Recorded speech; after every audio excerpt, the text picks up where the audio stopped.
जय गुरु जी, शुक्राना गुरु जी। ओम नमः शिवाय, शिव जी सदा सहाय।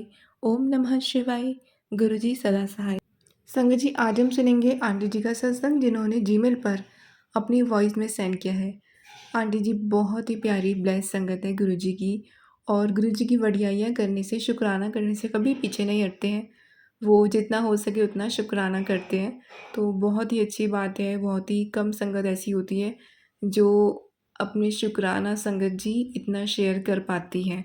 और शुक्राना तो देखिए हम कर नहीं सकते, गुरुजी हमसे करवाते हैं जितना कर सकते हैं। बाकी हमारी तो कोई वो औकात नहीं कि हम गुरुजी की वडियाइयाँ कर पाएँ। हमारी तो हर एक जो श्वास चल रही है ना, वो भी गुरुजी की ही देन है। तो हमारा तो जीवन ही गुरुजी का दिया हुआ है, हम किस किस चीज़ का शुक्राना करें। पर संगत जी, गुरुजी हमसे शुक्राना करवाते हैं जिससे हमारे कर्म कटे और बाकी संगत का भी कल्याण हो। तो शुक्राना सेवा से पीछे नहीं हटना चाहिए। जितना हो सके गुरुजी की वडियाइयाँ कीजिए, सत्संग शेयर करें जिससे बाकी संगत का कल्याण हो। आपके सत्संग के थ्रू ऐसे हिंट्स उनको मिले जो बाकी संगत के लिए भी ब्लेसिंग हो। सिर्फ ये नहीं कि आप बस मैसेज शेयर कर दें कि गुरुजी ने ये बोला है, गुरुजी ने वो बोला है। आपको सत्संग भी शेयर करना है जो गुरुजी आपको ब्लेसिंग दे रहे हैं, ठीक है? और अगर आपको लगता है कभी कि शुक्राना करने का गुरुजी बोल रहे हैं या आपका मन है वडियाइयाँ करने का गुरुजी की, आपने कोई सत्संग सुना है जो आपको लगता है मतलब बहुत ही ब्लेस सत्संग है, गुरुजी की इतनी ब्लेसिंग है, वो आप शेयर कर सकते हैं। चाहे किन्हीं ओल्ड संगत का हो, चाहे किन्हीं का भी हो, जो सत्संग आप सुन रहे हैं ध्यान से, वो शेयर कीजिए जिससे बाकी संगत को भी ब्लेसिंग मिले। क्योंकि सत्संग सुनने वाले और सुनाने वाले दोनों को ही गुरुजी ब्लेस करते हैं। हमें तो गुरुजी की वडियाइयाँ करनी है।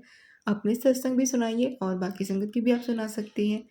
लेकिन सत्संग सिर्फ अरदास ही हो कि आप अरदास ही कर रहे हैं या बस गुरुजी के मैसेज ही आ रहे हैं, ऐसे नहीं। मतलब ये तो बताइए गुरुजी की ब्लेसिंग के बारे में तो कुछ बताइए, क्योंकि कुछ सत्संग आजकल ऐसे आ रहे हैं जहाँ सिर्फ अरदास होती है या सिर्फ गुरुजी ने ये मैसेज किया, गुरुजी ने ये मैसेज किया होता है। तो संगत जी, ऐसे नहीं होता है सत्संग शुक्राना। गुरुजी का आपको शुक्राना करना है। तो ज़्यादा समय नहीं लेते हुए संगत जी, अब हम सुनेंगे आंटी जी का सत्संग, उन्हीं की ज़ुबानी। जय गुरु जी, शुक्राना गुरु जी। ओम नमः शिवाय, शिवजी सदा सहाय। ओम नमः शिवाय, गुरुजी सदा सहाय।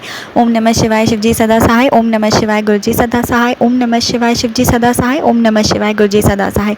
सभी संगत पर गुरुजी की खूब ब्लेसिंग्स बनी रखे, गुरुजी उन पर मेहर बनाए रखे। आंटी जी आप पर, आपकी पूरी फैमिली पर गुरुजी की खूब खूब मेहर बनी रहे। थैंक यू आंटी जी, शुक्राना सेवा जो गुरुजी ने आपको बख्शी है उसको करने के लिए थैंक यू। मेरा ये शुक्राना 26 अक्टूबर का है, जहाँ पर हम एक सत्संग में गए थे, गुरुजी के दरबार में गए थे। और काफ़ी दिनों से फिर से मैसेज आ रहे थे गुरुजी के कि तुझे मेरा स्वरूप मिलने वाला है। ओह, ये मुझे अब एकदम से याद आया। वैसे मुझे ये बताना था कि उस दिन 2 मैजिक हुए थे उस दरबार में। वैसे तो 3 मैजिक हुए थे, लेकिन काफ़ी दिनों से मैसेज आ रहा था कि मैं तुझे किसी स्वरूप में मिलने वाला हूँ, मैं तेरे घर आने वाला हूँ, मेरा स्वरूप तेरे घर आने वाला है। ऐसे मैसेजेस बहुत आ रहे थे। पहले आए थे तो मासी अपने साथ लेकर आई थी गुरुजी का स्वरूप। फिर ये वाले मैसेजेस आ रहे थे, फिर आ रहा था मैं तुझसे मिलने आऊँगा। और उसी सत्संग दरबार में ना मैं गुरुजी से बोल रही थी। सबसे पहले तो इसमें 3-4 शुक्राना हो जाएंगे मेरे। मुझे आज तक बटरफ्लाई ना चलते हुए नहीं दिखी थी सड़क पर, कभी कार में, स्कूटर पे, कभी नहीं।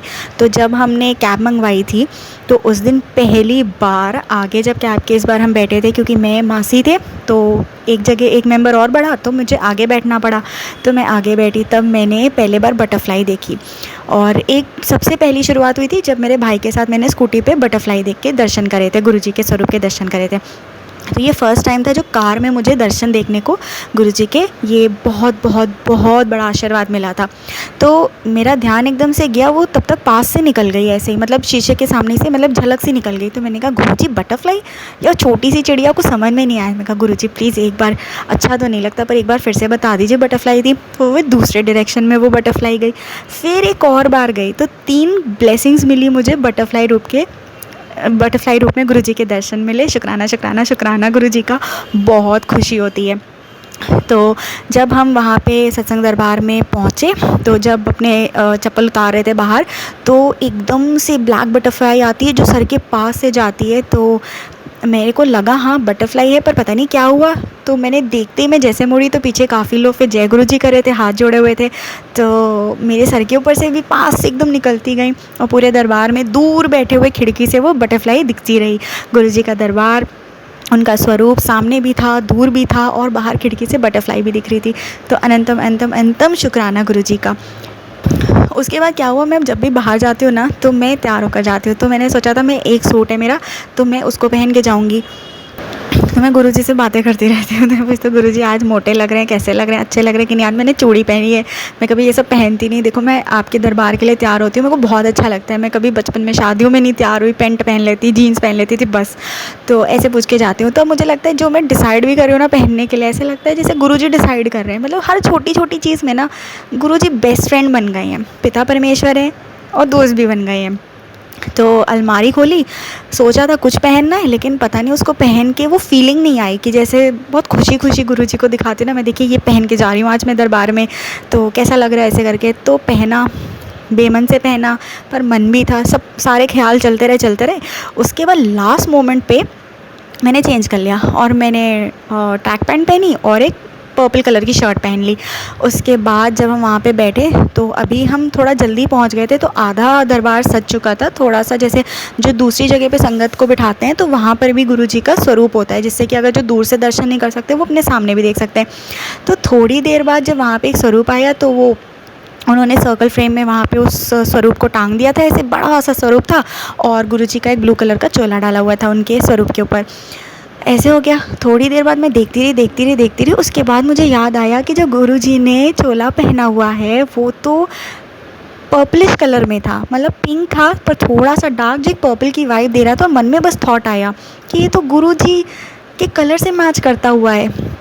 जैसे कुछ होता है ना कि आपको एक आशीर्वाद मिलने वाला है कि हाँ तुम बड़ी एक्साइटेड हो, खुश होती हो, आकर लंगर प्रसाद चाहिए होता है, और इस तरह से करके तो उनका शुक्राना किया। फिर वहाँ पे किसी को एक चेयर की ज़रूरत थी, तो एक आंटी जी वहाँ से चेयर लाई जो सेवादार को दे रही थी। तो मैंने देखा वो जो चेयर लेकर आई थी वो एग्जैक्ट कलर की थी जो मेरे शर्ट की थी। गुरुजी का जो चोला था उसमें पिंकिश कलर था जो मैच कर रहा था। और तब मुझे एकदम से पता नहीं क्यों मन में ऐसे आया कि जो मेरे कपड़े चेंज हुए ना, ये शायद जैसे इसलिए चेंज हुए होंगे कि दोनों मैच करनी थी। फिर मेरी मासी क्योंकि गुरुजी से मिल चुकी हैं और क्योंकि वो इतना गुरुजी के बारे में तब नहीं जानती थी, बस किसी ने उनको कहा था कि गुरुजी चंडीगढ़ में है और उनके दरबार में जाके सारी परेशानियाँ, तकलीफ़ें, दुख दर्द ख़त्म हो जाते हैं, तो तुम भी चलो। तो वो गए। तो जो पुरानी संगत है जो गुरुजी के साथ बहुत घंटों बैठे, रोज़ मिलते थे, तो वो बताते हैं कि गुरुजी में कैसा तेज था, आप उनसे आंखें नहीं मिला सकते थे, जो एक ऑरा थी, एक वाइब्रेंस थी। तो बहुत मन करता है गुरुजी की पुरानी संगत की खूब सारी बातें सुनने के लिए। तो मैं मासी से ऐसी पूछ रही थी कि मासी जब आप गुरुजी से मिले थे तो आपको वो तेज़ दिखा था, कैसा लगा था, फ़ील हुआ था? तो उन्होंने जो भी अपना बताया। तो मेरी बहुत इच्छा हो रही थी जानने के लिए, पता नहीं उस समय ना बहुत एक्साइटेड थी मैं कि वो ऑरा दिखी, वो वाइब्रेंसी, वो सब होता है ना। तो उन्होंने कहा नहीं ऐसा मुझे कुछ याद ही नहीं है, सब जल्दी जल्दी हुआ ऐसे करके। तो वो जो स्वरूप था ना, जहाँ पर पर्पल कलर की चेयर दिखी, गुरुजी का चोले का कलर मैच करा, जो लास्ट मोमेंट पे मैंने बोला नहीं ये कपड़े नहीं पहनने, चेंज कर लेते हैं। उसके बाद जो गुरुजी का स्वरूप था ना, उनके सर के ऊपर की तरफ से जो ऊपर का एरिया होता है ना, एकदम ऊपर का, वहाँ पर इतना एक ऑरा था, जो वो होता है ना तेज बोलते हैं, जो पुरानी संगत में, ओल्ड संगत में बोलते हैं कि गुरुजी का जो ऑरा होता है आप उनको देख नहीं सकते हो, इतनी ऊर्जा होती है जो भगवान में होती है ना, वो स्वरूप में मुझे बस यही, मैं देखती जा रही थी। पता नहीं मुझे ऐसा क्यों लगा सर के ऊपर ना वो जो ऐसे एक ऑरा जो बनी रहती है स्वरूप पे, पहले एक सेकंड मुझे लगा जैसे ध्यान खींचने के लिए ना, मुझे ऐसे लगा कि वो थोड़ी बड़ी हुई, मतलब वहम भी हो सकता है, कुछ भी कह सकते हैं, पता नहीं, क्योंकि इतनी सौभाग्यशाली नहीं मान पाती हूँ अपने आप को कि ये चीज़ें हो रही हैं, लेकिन ध्यान केंद्रित हुआ। और फिर मैंने बस स्वरूप को देखते बस इतना ही बोला, मैं कहा गुरुजी ऑरा, वाइब्रेंसी, तेज, जो मैं मासी से पूछ रही थी। और उन्होंने कहा पता नहीं, देखा नहीं, आपने उस स्वरूप में मुझे कितने सवालों के जवाब दिए, शुक्राना शुक्राना शुक्राना गुरुजी।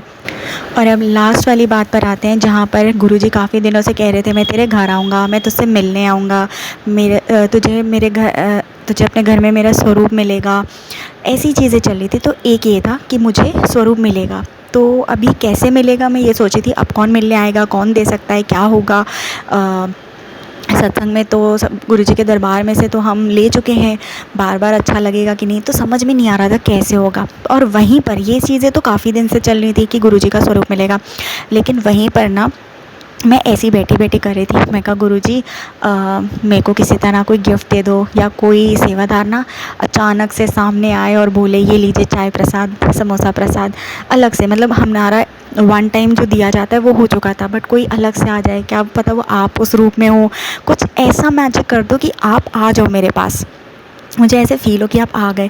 थोड़ी देर बाद कुछ होता है तो बगल में एक संगत जी थे, उन्होंने कुछ कुछ बातें चल रही थी आगे पीछे, और अलाउड तो होता नहीं है बोलना, लेकिन फिर भी वो ना कुछ कर रही थी, तो एकदम से मेरा ध्यान गया, उन्होंने किसी को कुछ दिया। तो मैंने उनसे बोला ये क्या है, तो देखा वो किसी से उन्होंने ना गुरुजी के लॉकेट स्वरूप छोटे छोटे से मंगा लिए थे, जैसे 5-10 होंगे। तो वो मंगा लेती होंगी, बाद में पता चला था, तो सत्संग में जो भी आसपास बैठा होता है तो वो उनको दे देती हैं गुरुजी के। तो जैसे ही मैंने देखा, मैंने दोनों हाथ आगे करे, मैंने कहा आंटी जी जय गुरु जी, बस इतना बोला, और इशारे से वो समझ गए। उन्होंने मुझे गुरुजी का छोटा सा स्वरूप दिया, जिसमें उस समय गुरुजी ने मुझे ये गिफ्ट भी दिया, जो मैं उनसे कह रही थी कि आप प्लीज़ किसी तरह मेरे पास आ जाइए साक्षात, और जिसमें मुझे एक कलर जो गुरुजी ने ब्लेस करा है, जो मुझे ऐसा लगता है वो भी था, और पीछे की तरफ गुरुजी का जो स्वरूप था वो 2 स्वरूप थे। आगे जो मेरा एक कलर है जिसको मैं मानती हूँ गुरुजी ने मुझे ब्लेस करके दिया है, और पीछे वो पिंकिश कलर जो मेरी शर्ट से मैच करता हुआ। आई वॉज स्टन्ड, शॉक्ड, बहुत बहुत अच्छा लगा। मैंने उन आंटी जी को बहुत बहुत थैंक यू बोला, जय गुरु जी बोला, जो कि मैं उनके आगे ऐसी कुर्सी पे बैठे बैठे वो साक्षात भगवान जी का रूप में आई। और मैं एक अगले सत्संग में बताऊंगी कि कैसे वो जो उनके पास 3 स्वरूप बचे थे, कैसे 3 स्वरूप लास्ट के बचे थे, जो मुझे तो मिला ही मिला, लेकिन मेरी मासी और मम्मा को भी ब्लेस किया, और मेरी मम्मा के साथ वहाँ पर बहुत बड़ा मैजिक हुआ, जो मैं इस सत्संग में तो नहीं शेयर करूँगी, अगले वाले में करूँगी, पर बताऊँगी कि गुरुजी आपके मन की बात सुनते हैं। और मैं मेरी मम्मा का शुक्राना बिल्कुल शेयर करना चाहूँगी अगले में। तो गुरुजी ने हम तीनों को ब्लेस किया। गुरुजी ने बोला था स्वरूप मिलेगा। इंस्टाग्राम पे मैसेजेस आते हैं, व्हाट्सएप सॉरी, इंस्टाग्राम पे आते हैं और यूट्यूब पे आते हैं, तो जो गुरुजी लिखते बोलते हैं ना वो करते हैं। आपको बस सब कुछ उन पे छोड़ना होता है। अभी सब्र पे बहुत काम करना है, बीच बीच में छूट जाता है, उससे रिलेटेड मैसेजेस आ जाते हैं।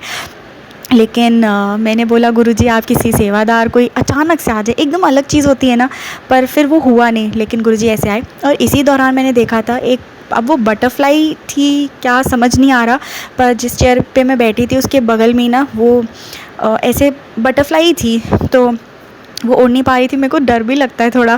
तो कई बार मैंने देखा है कि बटरफ्लाइज़ ना किसी के हाथ पे बैठती है, तो मैं गुरुजी से बोलती हूँ गुरुजी मेरे गार्डन में जब खूब सारी आसपास घूमती है ना, तो मैं कहती हूँ गुरुजी मेरे को डर तो बड़ा लगता है, पर वो आप हो, पर बटरफ्लाई से वैसे ही डर लग जाता है। अगर वो बैठेगी तो आप एक काम करना, आप या तो सर पे आशीर्वाद देना या स्लीव्स पे बैठना, या तो मेरा डर भगा देना ऐसे। तो उस डर की वजह से मैं छू नहीं रही थी, और वो नीचे ही एकदम समझ में नहीं आ रहा था कि कहीं मर तो नहीं गई या क्या है। पर एक और सेवादार आंटी थी, उन्होंने देखा, उनको भी मम्मा ने इशारा किया ऐसे है, तो उन्होंने हाथ से हिलाया, तो वो हिली नहीं पहले, फिर थोड़ा और हिलाया, फिर वो उड़ उड़ के थोड़ा सा साइड में चली गई। शुक्राना शुक्राना शुक्राना गुरुजी, इतना इतना प्यार और मेहर बनाए रखने के लिए थैंक यू सो मच। ओम नमः शिवाय, शिवजी सदा सहाय। ओम नमः शिवाय, गुरुजी सदा सहाय। गुरुजी अपनी मेहर अपने सभी बच्चों पर बनाए रखें। जय जय गुरुजी, जय जय Guruji. Thank you Guruji, love you so much Guruji. जय गुरुजी। जय गुरु जी आंटी जी, शुक्राना आंटी जी। संगत जी आंटी जी ने अपने सत्संग को यही विराम दिया है। संगत जी, एक आंटी जी ने मुझसे कुछ पूछा है जिसका मैं जवाब भी दूंगी यहाँ पे, और उससे रिलेटेड एक इम्पॉर्टेंट मैसेज सभी संगत के लिए है। तो देखिए, आंटी जी ने पूछा है अमृत वेला कैसे करते हैं, टाइमिंग क्या रहती है। तो सबसे पहले आंटी जी, अमृत वेला के लिए टाइमिंग जो गुरुजी की कहते हैं, गुरुजी कहते थे 3 बजे से, अब 3 से 4 या 5 आप कितनी देर तक कर सकते हैं वो आप देखिए। और बाकी जो आपने पूछा कि नहा कर ही करना है, तो देखिए सही तरीका तो यही है कि आप नहा के करें। नहा धो के मतलब उसके बाद एक आसन बिछा के उस पर बैठ के आप मंत्र जाप, जपजी साहिब, सुखमनी साहिब, शिव चालीसा, वो सब आप कर सकते हैं, जो आप कर सकते हैं या आप सुन सकते हैं। तो संगत जी, एक बात और है, अगर आप नहा नहीं सकते हैं तो जैसे कुछ लोग बोलते हैं, कुछ संगत कि जैसे हाथ मुँह धो के भी कर लेते हैं, क्योंकि उस टाइम हर कोई नहीं नहा सकता है, या किसी को हेल्थ इशू है या कुछ भी है, शोर होता है, जो भी है। सबकी फैमिली का अलग अलग रहता है। तो आप हाथ मुँह धो के, कुल्ला करके, पैर धो के ऐसे भी आप वो कर सकते हैं, क्योंकि हमारे असली तो होते हैं हमारे भाव। संगत जी देखिए, मन के भाव होने चाहिए, ध्यान रखना चाहिए, कनेक्शन बनना चाहिए, असली बात ये है। तो संगत जी एक चीज़ और आपसे जो मैसेज है वो ये शेयर करना है कि मैंने देखा है कुछ संगत जो हैं डिपेंड हो जाते हैं दूसरी संगत पे। जो लोग सत्संग शेयर करते हैं उन पे, या जिन्हें जानते हैं वो सोचते हैं कि उन्हीं से सब पूछें। लेकिन हमें, ये हमारी सबसे बड़ी गलती है, क्योंकि जैसे वो संगत कनेक्ट है ना, जैसे सभी गुरुजी के बच्चे हैं, सभी का सेम कनेक्शन है गुरुजी से। मतलब कि आपको ये समझना है कि जैसे वो गुरुजी के बच्चे हैं वैसे ही आप भी हैं। कोई नई पुरानी संगत कुछ नहीं होता है। गुरुजी के बारे में आपको जानना है वो आप पूछ सकते हैं, लेकिन ये नहीं है कि आप पूरी तरह डिपेंड हो जाएं बाकी लोगों पे। आपको अगर कुछ जानना है तो आप गुरुजी से अरदास कीजिए, गुरुजी से पूछिए। देखिए टेलीपैथी होती है, गुरुजी हमारे सामने वो जवाब लाते हैं, मैसेजेस लाते हैं, पर आप डायरेक्ट पूछिए तो पहले गुरुजी से। अगर आप उनसे पूछेंगे ही नहीं, डायरेक्ट कनेक्शन ही नहीं बनाएंगे तो क्या फ़ायदा, क्योंकि गुरुजी ने कहा है संगत जोड़ने को। लेकिन जब एक बार आप गुरुजी के पास किसी को लेकर जाते हो, उन्हें जोड़ते हो, तो उसके आगे का काम गुरुजी का है। अब गुरुजी चाहते हैं उनको अपनी संगत बनाना या उनको जोड़ना, वो गुरुजी देखेंगे। उनसे उन्हें कितना कनेक्शन बनाना है वो गुरुजी देखेंगे। मतलब मीडिएटर हैं आप, जब तक आप उन्हें जोड़ रहे हैं उसके आगे गुरुजी खुद उन्हें खुद से कनेक्ट करते हैं। और हमारा ये काम होता है कि हमारे जो क्वेश्चन है वो हम गुरुजी से पूछें, और हमारी जो अरदास है हम गुरुजी से करें। बाकी कुछ चीज़ें जो हमें अगर नहीं समझ आ रही है तो फिर हम पूछ सकते हैं।